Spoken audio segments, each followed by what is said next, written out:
Selamat pagi Bapak Ibu dan saudara-saudaraku, salam sejahtera bagi kita sekalian. Semoga pagi ini kita sudah bangun dengan sehat, sukacita dan damai sejahtera oleh karena anugerah Tuhan kita Yesus Kristus. Senang sekali saya menjumpai Bapak Ibu dan saudara-saudaraku pada pagi hari ini. Kita di acara Renungan Pagi edisi 5 Juni 2023. Harapan dan doa saya kita semua berpedoman pada firman ini untuk beraktivitas di hari ini, dan biarlah Roh Kudus akan menolong kita untuk melakukannya. Demikianlah firman Tuhan, Yohanes 13 ayat 31 sampai 35 demikian. Sesudah Yudas pergi, berkatalah Yesus, "Sekarang anak manusia dipermuliakan dan Allah dipermuliakan di dalam dia. Jikalau Allah dipermuliakan di dalam dia, Allah akan mempermuliakan dia juga di dalam dirinya dan akan mempermuliakan dia dengan segera. Hai anak-anakku, hanya seketika saja lagi aku ada bersama kamu. Kamu akan mencari aku, dan seperti yang telah kukatakan kepada orang-orang Yahudi, ke tempat aku pergi tidak mungkin kamu datang. Demikian pula aku mengatakannya sekarang juga kepada kamu. Aku memberikan perintah baru kepada kamu, yaitu supaya kamu saling mengasihi sama seperti aku telah mengasihi kamu. Demikian pula kamu harus saling mengasihi. Dengan demikian semua orang akan tahu bahwa kamu adalah murid-muridku, yaitu jikalau kamu saling mengasihi." Identitas murid Kristus sejati. Setiap warga negara akan dikenal melalui kartu identitas penduduk atau KTP yang dimilikinya. Marga atau nama belakang seringkali menjadi petunjuk suku atau kelahiran seseorang. Bagaimana dengan murid Kristus?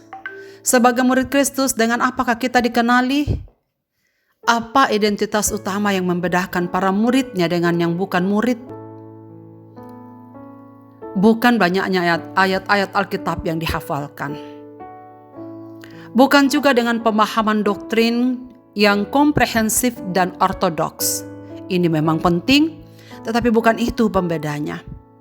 Bisa saja orang dunia punya pemahaman doktrin sedemikian. Bukan pula kemegahan organisatoris dalam bentuk berlimpahnya anggota, dana, sarana, dan besarnya gedung yang mereka punyai.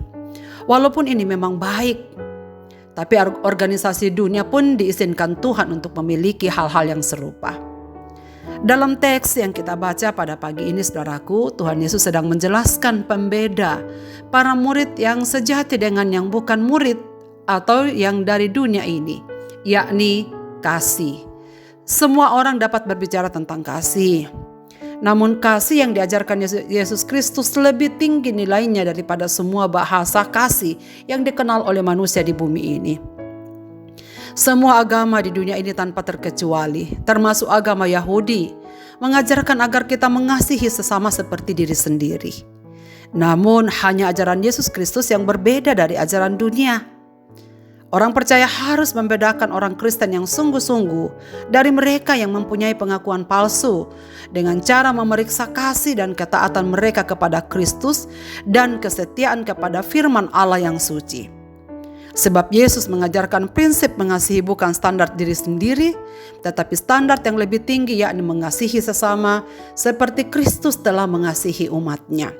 Dengan demikian hubungan antara semua orang percaya harus ditandai oleh kepedulian yang bersedia berkorban demi kebahagiaan tertinggi bagi sesama dan saudara di dalam Kristus. Bukanlah seperti diri sendiri, tetapi lebih dari itu, seperti seorang sahabat yang mau mati bagi muridnya. Orang Kristen harus saling menolong di dalam pencobaan, berhati-hati terhadap perasaan dan reputasi satu sama lain, serta bersedia menyangkal diri untuk meningkatkan kesejahteraan sesama saudara. Saudara-saudaraku, namun kata kasih kita harus akui seringkali dirongrong dan dibiarkan turun tingkat menjadi klise bahasa rohani. Kita hanya merasa perlu menyebut atau menyisipkan kata kasih dalam ujaran-ujaran dan tulisan kita. Walaupun dalam realnya, dalam faktanya, kehidupan gerejawi, kenyataannya bisa saja lain. Pertimbangan kegerejaan, pertimbangan organisasi pelayanan, atau relasi pribadi antar warga gereja justru seringkali didasari oleh pertimbangan lain. Misalnya mulai saja dengan bersifat egois serta ketidaksukaan, ingin lebih diperhatikan, ingin lebih dihargai, ingin lebih dianggap. Ataukah dendam masa lalu yang tak pernah terselesaikan, hingga yang ketakutan terhadap reaksi pihak luar, dan lain-lain. Namun tidak bagus jikalau kita melulu membahas tentang ketiadaan kasih atau kekurangan kasih dalam konteks kehidupan kita secara pribadi, dalam keluarga maupun dalam jemaat. Masalah utama kita sebagai warga gereja dan murid Kristus adalah teladan Kristus dan para murid itu terasa begitu jauh dari kita. Kasih terasa makin surgawi atau makin jauh dari bumi, bahkan di antara para muridnya. Saudara-saudaraku, contohnya, mengapa banyak perceraian? Karena kasih diukur dengan apa yang kulakukan harus mendapat balasan setimpal. Jika balasan tidak sesuai keinginan, pupuslah kasih itu. Hilanglah kasih itu karena tak dapat seperti yang kita inginkan. Seringkali terdengar, saya sudah melakukan yang terbaik baginya, tetapi apa yang kudapatkan? Aku sudah berjuang melakukan yang terbaik, tapi tak sedikit pun yang ia anggap. Kata-kata seperti ini, saudaraku, seringkali menunjukkan bahwa sesungguhnya kita menurunkan derajat dari kasih yang diinginkan Kristus. Karena itu, saudara-saudaraku, kasih dalam dunia ini butuh teladan mengasihi seperti Kristus. Dunia ini butuh teladan mengasihi seperti Kristus. Kita butuh contoh ketimbang hanya kata-kata yang indah. Kita butuh contoh, bukan hanya menunggu. Menunggu, bukan. Mari kita saling jadi teladan satu sama lain. Toh perintah Yesus, Tuhan kita jelas. Yang disuruh mengasihi adalah kita. Seiring dengan makin kencangnya laju zaman ini, saudaraku, kita justru makin kesulitan untuk menentukan dan menunjukkan kasih yang tulus kepada orang-orang yang paling dekat kita sekalipun. Pasangan hidup, anggota keluarga, tetangga, sesama warga jemaat yang berdekatan, rekan-rekan pelayanan, dan lain-lain. Kita perlu menggumulkan lagi kapan dan bagaimana hari ini, besok, dan hari demi hari seterusnya kita akan jalani untuk menunjukkan kasih itu.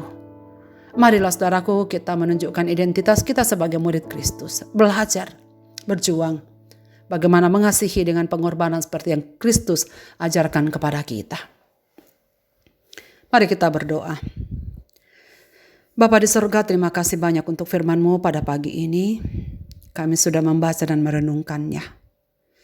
Berkatilah ya Tuhan, supaya firman-Mu ini bersemi dalam hati kami, bertumbuh subur, dan menjadi pegangan kami sebagai milik-Mu. Ya Tuhan, kami mengaku bahwa kami kadang-kadang belum sanggup mengasihi seperti kasih-Mu kepada dunia ini. Ampuni kami ya Tuhan, karena kadang-kadang kami mengasihi, karena sesungguhnya ada sesuatu yang ingin kami harapkan dari semua perbuatan kasih kami itu. Tolonglah kami ya Tuhan, bantu dan kuatkanlah kami, supaya kami dengan tulus melakukan tindakan kasih apapun kepada sesama kami, dalam ketulusan seperti yang Kristus ajarkan kepada kami. Hamba-Mu berdoa kepada semua telinga yang mendengar firman ini, kepada setiap hati yang menerimanya. Roh Kudus bekerja dalam kehidupan umat-umat-Mu ini, kuatkanlah mereka untuk hidup di dalamnya. Dan kiranya Engkau meneguhkan kami dari hari ke hari untuk hidup sesuai dengan firman-Mu. Dimanapun umat-umat-Mu ini berada, dimanapun para pendengar renungan pagi berada, Tuhan tolonglah mereka, sertailah mereka, supaya pada hari ini mereka berjalan di dalam pimpinan-Mu. Apapun keadaan hidup mereka ya Tuhan, Engkau yang hadir melawat, Engkau yang hadir memimpin. Jika mereka sedang dalam kesakitan, Tuhan pulihkan dan kuatkan.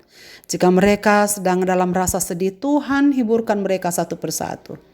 Dan jika mereka semua sedang dalam keadaan persoalan-persoalan keluarga, persoalan dalam masyarakat, dan pergumulan studi, Tuhan buka jalan supaya selalu merasakan anugerah-Mu melampaui segala akal menyertai umat-umat-Mu ini. Kami serahkan hidup kami untuk beraktivitas di hari ini, sertailah kami ya Tuhan. Dalam nama Yesus Kristus kami berdoa. Amin. Selamat beraktivitas Bapak, Ibu, dan saudara-saudaraku. Tuhan Yesus memberkati kita sekalian.